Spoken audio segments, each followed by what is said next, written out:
You ever walk into your own house and feel like you're the one who doesn't belong? Yeah, that happened. I came back early from a canceled project in Austin. Nothing big, just figured I'd head out to my lakeside cabin for some peace, maybe fix up the deck, breathe for once. But when I pulled into the gravel driveway, something felt off, real off.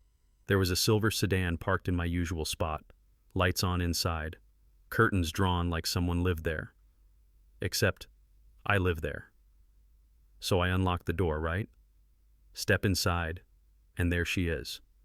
A woman in a spotless white blouse, wide-brimmed sun hat, arranging pillows on my couch like she was prepping for a catalog shoot. There's a Canon camera on a tripod by the lake-facing window, fresh flowers on the table, and a tray of lavender-scented candles I sure as hell didn't buy. She doesn't flinch, doesn't apologize. Just flashes this bright Botox smile and goes, "Oh, you're back early, how wonderful. I'm just optimizing your space for you." I said, "Excuse me?" She tilts her head like I'm the one being rude. "I'm Juliet Madison, president of the Whispering Pines Property Collective. I've been enhancing the utility of your home while you were away.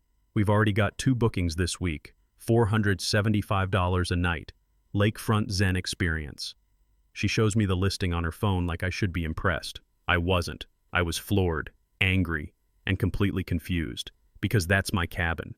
I bought it after 8 years of saving, designed every inch with my own hands, from the reclaimed wood counters to the iron lanterns hanging on the porch. I told her she had no permission, none, to be in there, let alone rent it out. And that's when she called 911.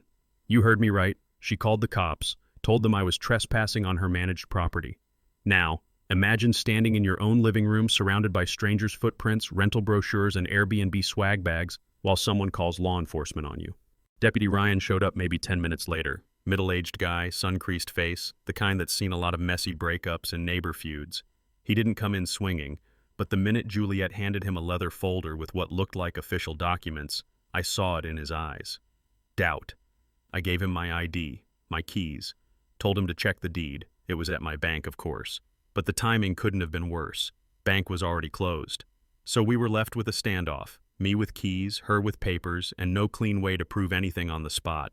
He called it a civil dispute, said I'd need to leave until ownership could be clarified, said it was about keeping the peace, said it like it was reasonable.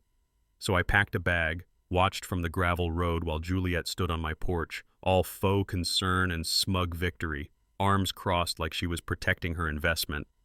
And I felt erased, like someone had just drawn a big X over my memories and replaced them with a price tag. But the story doesn't end there. See, the next morning, a neighbor I'd never met knocked on the door of the tiny lakeside motel I was crashing at. Her name was Lorraine, gray curls tucked into a baseball cap, voice like gravel and peppermint tea. "You don't know me," she said, "but I live next door, and I need to talk to you about Juliet Madison." Turns out Lorraine had seen this before, twice.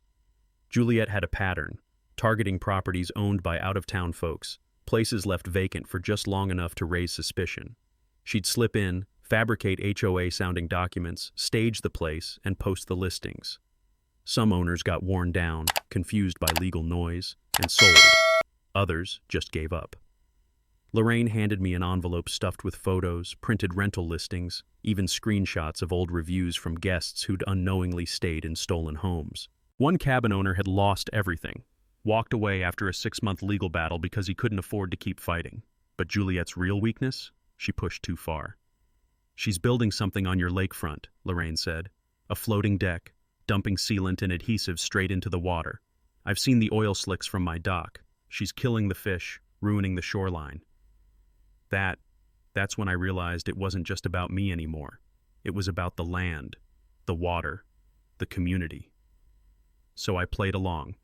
I went back the next day, apologetic, cooperative, told Juliet I wanted to work together, that I'd come around, that maybe we could make money off the cabin, showed her some of my design sketches, tweaked just enough to look legit, and she bought it. Hook, line, and fake partnership.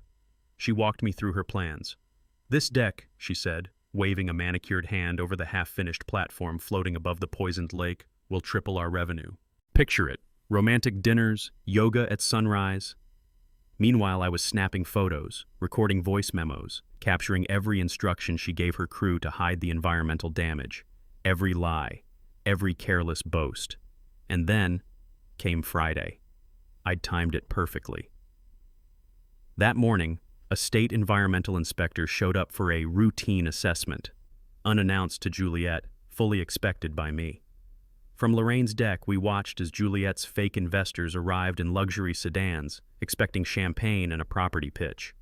Instead, they got red-faced confusion as the inspector began collecting water samples, photographing dead fish floating near the platform, pointing at chemical containers leaking onto the rocks. I waited, and then I walked out, deed in hand, printed, notarized, and stamped. Juliet's face turned the color of wet chalk. She tried to pull me aside, hissed through gritted teeth.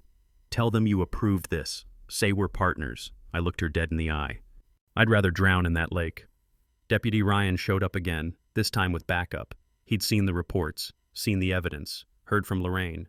And this time, he was done listening to Juliet. She was arrested on the spot. Fraud, environmental violations, trespassing. One minute she was handing out investor packets, the next she was being read her rights on a platform built on poison. As they drove her away, she screamed something about conspiracies and sabotage, but it was hard to hear over the noise of the cleanup crew arriving. And me? I stood on my porch again. My porch, breathing the lake air, watching the water heal. It took weeks to undo the damage, months to restore the soil, clean the shoreline, rebuild what she'd destroyed. Lorraine and I became close, worked together to set up a local watch, prevent this from ever happening again. She taught me how to spot the signs, what real community looks like.